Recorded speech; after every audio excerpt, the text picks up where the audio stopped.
Hello students. So in this video let's write a program to transfer or move a block of data.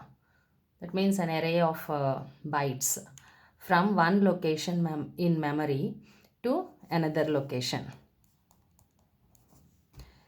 Okay, let us suppose that is 100 bytes are to be transferred from location 4000H.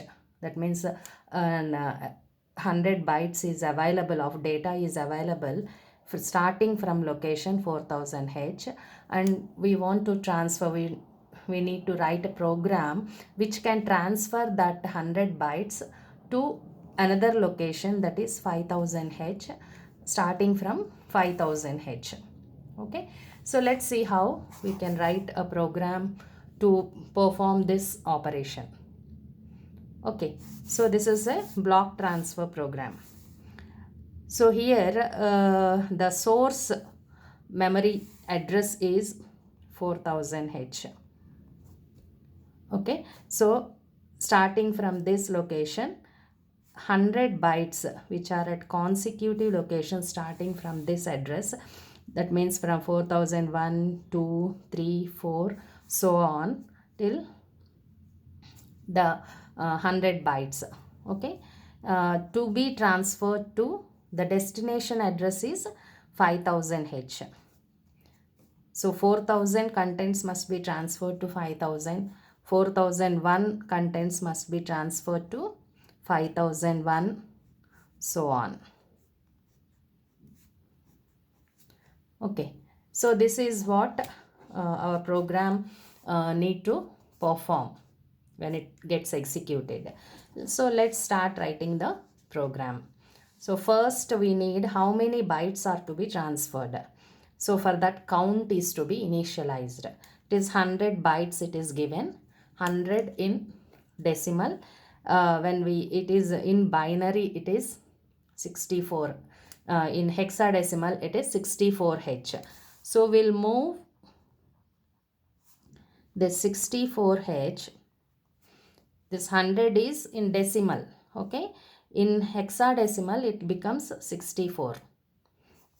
When you convert this decimal to hexadecimal, 64H to and initialize any register with this count. So let us take C register for the count purpose.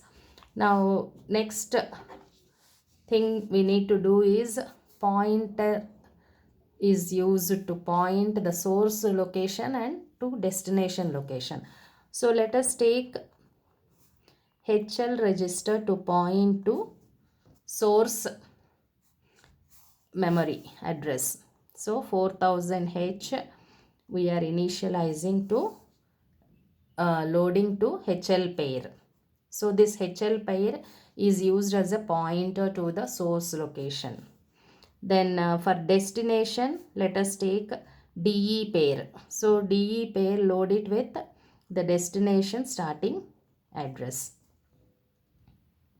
So initialization part is over. Now we need to transfer a byte by byte from this to this location. So first let us take the first byte.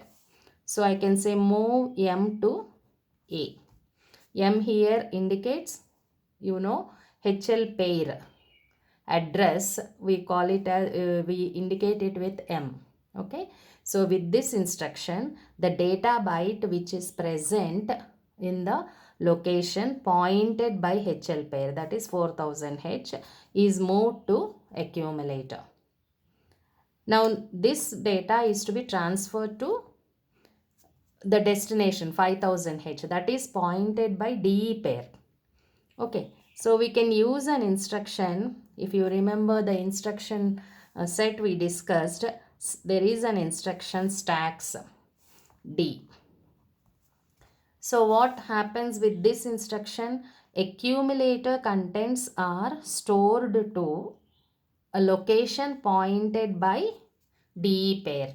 So DE pair here, it is pointing to 5000 location. So accumulator contents, what are the contents of accumulator? That is nothing but the contents of 4000H.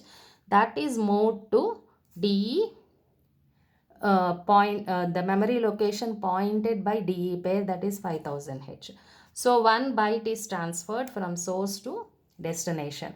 Now what is the next step? We need to increment the pointers so that they point to the next byte. So I'll write INX H. What happens now? HL pair contents is 4000, it becomes increment means it becomes 4001. In the same way, destination pointer contents also you increment. So now D pair contents will become 5001. Now they are pointing to the second byte. Okay, then we can keep these instructions in loop.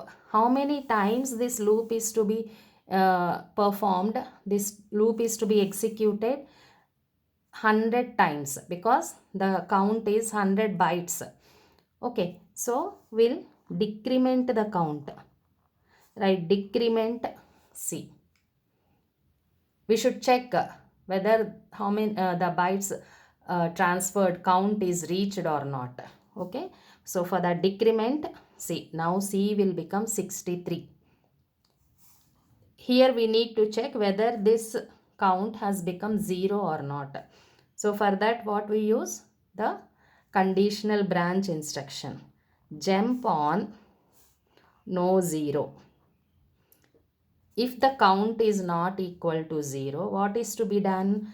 These instructions are to be executed repeatedly till the count becomes 0, so that all the 100 bytes from this source to are transferred to the destination. So jump on no 0 to loop. This is the label. Loop is label. Where this label should go? What are the instructions that are to be executed repeatedly starting from here? This is initialization part. These are not executed in the loop. Okay, so from this instruction onwards, so loop label will come here. So when you convert this to opcodes, then here what you will write? You will write the address of this instruction, where this instruction is starting, that address you will write here. Okay, so this is how it is executed. These instructions are put in loop. Once the C becomes 0, it should come out of the loop. Okay, so after coming out, all the bytes are been transferred from source to destination. Now you can stop the execution. So the next instruction, when it becomes no 0, it is in loop. Once it becomes 0, stop the execution, halt. It comes to execute the next instruction. There it is halt instruction. Okay, so when this instruction is executed, the 100 bytes from this location is transferred to the destination location. Okay.